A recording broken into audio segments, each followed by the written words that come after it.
Fluffy Talk. I'm your host, Linda Fiedleman. We had a very special guest star lined up for you today, Dr.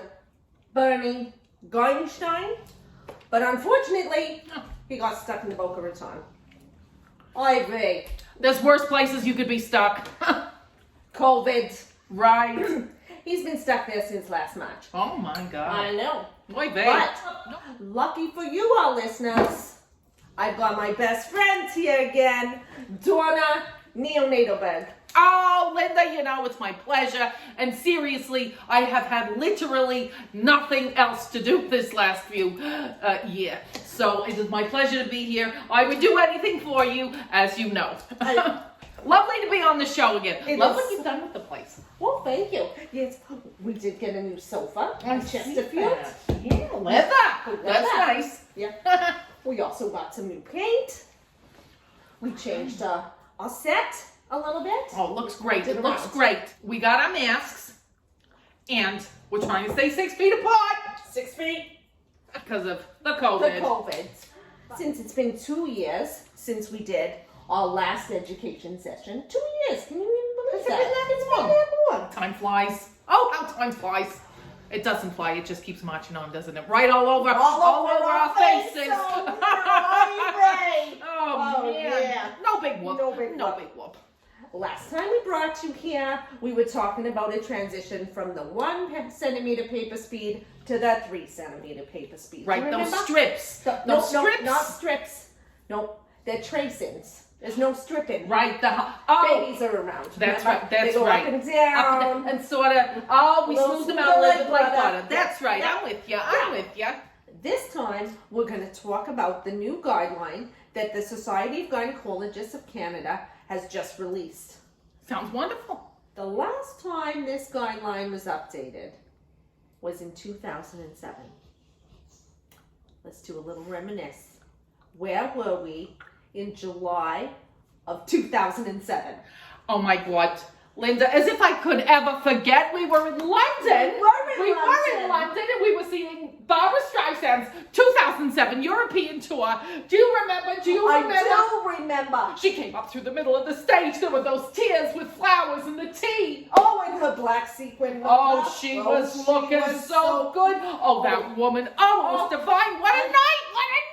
That slit that showed off her smooth like butter legs. And that voice. That voice. Oh, it's like it butter. Was Papa, can you hear me? Papa, can you see me? Papa, can you find me in the dark? It's like butter. So, what I thought we'd do today is talk about some of the changes that our society, I'm going to just say, the SOGC, is so much easier than saying the Society of Gynecologists of Canada. I just can't. The old SOGC. The old SOGC. Rolls off the tongue. Yeah. We decided that we should get together and do a little bit of a refresher. So we're going to talk a little bit about what those new guidelines mean for us in fetal health surveillance. There are a few new changes. There's 3 new changes. 1, there's some new terminology. Uh-oh. I know. It's all right. You're never too old to learn. Thank God. Then there's some changes in the descriptions of our decelerations. Remember those big, deep... When they went down. Down, yeah. Sure. When your fetal heart rate goes Sure. down. And then there's some recommendations. Some different changes in what we do now. Some different changes in our practice. That sounds like a lot. It's no wonder we have to review this every 2 years. There is just so much to remember. But, well, and you know what? You have a very important job. A very important job. We do have a very important job. You know, I think about what you do and your nurses every day. Oh, you bring new life into the world. You comfort new moms. Oh my God. And you know what? It makes me a little bit clipped. Stop. I'm getting retired. I'm clipped. I need a moment. Talk amongst yourselves. I'll give you a topic. Intermittent auscultation. When do we do it? Okay. I'm better. I feel better. Oh, Donna. Sorry about You're so that. sweet. Oh, thanks. You're so kind. Let's talk about terminology. The most important thing. We all need to be saying the same thing when it comes to fetal health surveillance. It's very important. Well, otherwise, how are you going to know what you're talking about? Exactly. So this is just a quick summary. Take it away, Linda. We've already talked about tachycystole, but what they have added is a little bit more detail into what tachycystole could mean. So it could be that you have greater than 5 contractions in a 10-minute period, averaged over 30 minutes. Right. Or you have a contraction that's longer than 90 seconds. Oh, God, could you imagine? I'd rather not. My mask.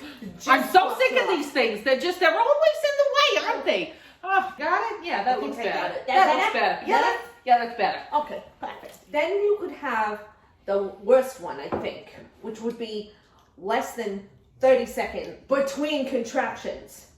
Oh, could you imagine one on top of the other? On top I can't of the other? imagine. Oh, I can't imagine. Oh, I really would no. rather not go back there. I don't want to go back there. Nobody wants to do that more than they have to. I'd really rather not. Or the uterus just never gets swapped. It's always in a contraction. You got a hard uterus. It's just a hard uterus. Just like a rock. Yeah, that is what we call tachycystole. What, a hard uterus? Hard uterus. Oh, the number of things there. number There's a of few things. things there. So it could be or. It's not that you have to have all of them. It's not and. It's or. Yeah. Could it be and or? It could be. Hopefully not. That'd For be that a lot poor to deal mom. with. That would be a lot to deal with. Right. The next one is repetitive decelerations. So a repetitive deceleration is 3 or more in a row. They happen decel. That is a repetitive deceleration. That makes sense. Yeah. Recurrent decelerations. Now those happen with greater than 50% of the contractions in a 20-minute period. Of course they do. Of course they do. Austin, shh. You're snoring. You're snoring just a little bit. We're recording. That's all right. It's all right, baby. It's all right. Then you have your intermittent. Now your intermittent decelerations, now those happen with less than 50% of the contractions in a 20-minute period. This one is the one I'm really excited about. It's called the episodic gradual deceleration. Oh, that's catchy. Because there's always a tracing. There's always a tracing. Oh, there's always one. There's always one. So you either say, well, it's an early, or you say it's a late. Either way, it's not You're really. wrong. You're wrong. Either way, So- you're wrong. Either way. So this new one is the definition of those ones where you're wrong either way. I'm loving our nails. I know. The color's great. It's so nice for summer. It is so nice for summer. It's just something new. Then we have the indeterminate baseline. This means you cannot piece together 2 minutes of the fetal heart rate in any 10-minute segment, either due to signal loss, accelerations, decelerations. You need to be able to find that 2 minutes in a 10-minute period to be able to establish your baseline. Let's talk about the changes to our complicated variable T cells. We've gotten rid of a biphasic deceleration. We don't have a baseline lower after the contraction. Am I going to be a nurse at the end of this coffee talk? I I feel like I will be. might be. You'd make a wonderful nurse. Don't stop. Stop. You're going to get me all verklempt. You're going to get me all verklempt. I'm getting verklempt. I'd be so proud of you. I need a moment. Talk amongst yourselves. I'll give you a top. Electronic fetal monitoring. There are some new additions to when we should do it. Discuss. Sometimes the unfortunate incidents happen where we think we're listening to the baby, but no, it's the mama. Oh. We're listening to the mama's heart rate. Oh, I know. So it is very important when you do find that fetal heart rate that you do a pulse check on your mama. The last thing is just how we practice. How are we going to incorporate all of this into a practice? So we do need to document our uterine activity as number of contractions in a 10-minute period. And we usually average those over 30 minutes. But if your baby's not doing so hot and the heart rate is abnormal, or atypical, you want to respond immediately. You don't want to wait You don't 30 want to wait minutes. 30 minutes. You don't want to be figuring out averages. Exactly. Nobody wants to do math at that time. No, it's a high-stress time, I can imagine. It's all about the safety. And the babies. And the babies. We want those little babies To be safe. to be safe. You do. All right. I think it's time to take some callers. What do you think? Let's do it, Linda. Let's see if our callers can give us some great examples of some of those new definitions and those new decelerations we've heard of. I think that'd be fabulous. So if you'd like to talk to Linda, give us a call here on Coffee Talk. It's 555-4444. Give us a call. Let's talk. No big whoop. Thank you for calling Coffee Talk. Let's talk. You're on with Linda. Hi, Linda. Hi, Donna. It's Glenda here. I wanted to ask you a question. We have a 29-year-old G2, T1, P0, A0, L1. We got informed consent for a trial of labor after cesarean section, a TOLAC, with a vaginal birth. She's 41 weeks gestation, her cervix, post to medium consistency and 2 centimeters dilated, 2 centimeters long, and a station -2. Her fetal status, she has had a normal NST with a single deepest pocket of 3.7. We plan on inducing her for labor to avoid post dates. What are your thoughts on that one? Thanks. Oh, I think we've got another one. Caller number 2, you were on the air with Linda and Donna. Hi, Linda. Hi, Donna. It's Todd from the Bronx here.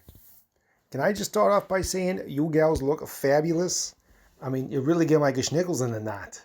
But don't tell your husbands I said that. I don't want any drama down at the bowling alley, all right? So, I got a 32-year-old G2, T1, P0, A0, L1. Hey, I think I just got a bingo. Well, she's 41 and 4 weeks, and her BMI is 32 kg. She was presented for induction of labor for post dates. I think you guys are fabulous, and I'm going to take my comments off air.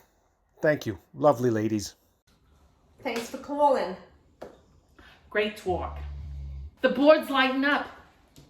Caller number 3, let's talk. Yeah. Hi, Linda. It's Patty. So we got a 35-year-old. She's G as in Gamma 4, T Toledo 0, P Potato 0, A Alpha 3, L Lemons 0, gestation. She's 30 weeks and 5 days. She was triaged at 4:30 this morning. She says, maybe her water broke. There was a gush, clear, like fluid. It was last night. She thought she had peed herself, and she's been wearing a pad ever since. So there you go. Thanks for taking my call. Tell Donna Patty says hi. All right, then. Talk to you later. I think we have time for one more. What do you think? Let's do it. Let's do it. Caller number 4. Welcome to Coffee Talk. Let's talk. Hi, Linda. Thanks for taking my call. We got a 37-year-old G1TOPOAOLO. She's 36 and 2 now. She was diagnosed with a hypertensive disorder of pregnancy. Her follow-up was completed in the obstetrical unit. She's got a BP of 160/90 with a positive protein to creatinine ratio. Where are my knives? I'm coming! Jeez! If you don't mind. Thanks, Linda. Ooh, great question. Let's talk. Well, that's a wrap on today. Thank you for calling Coffee Talk. Thank you to my best friend, Donna Neonatalbug. It's my pleasure. Hopefully we'll get to do this again real soon. Until our next delivery.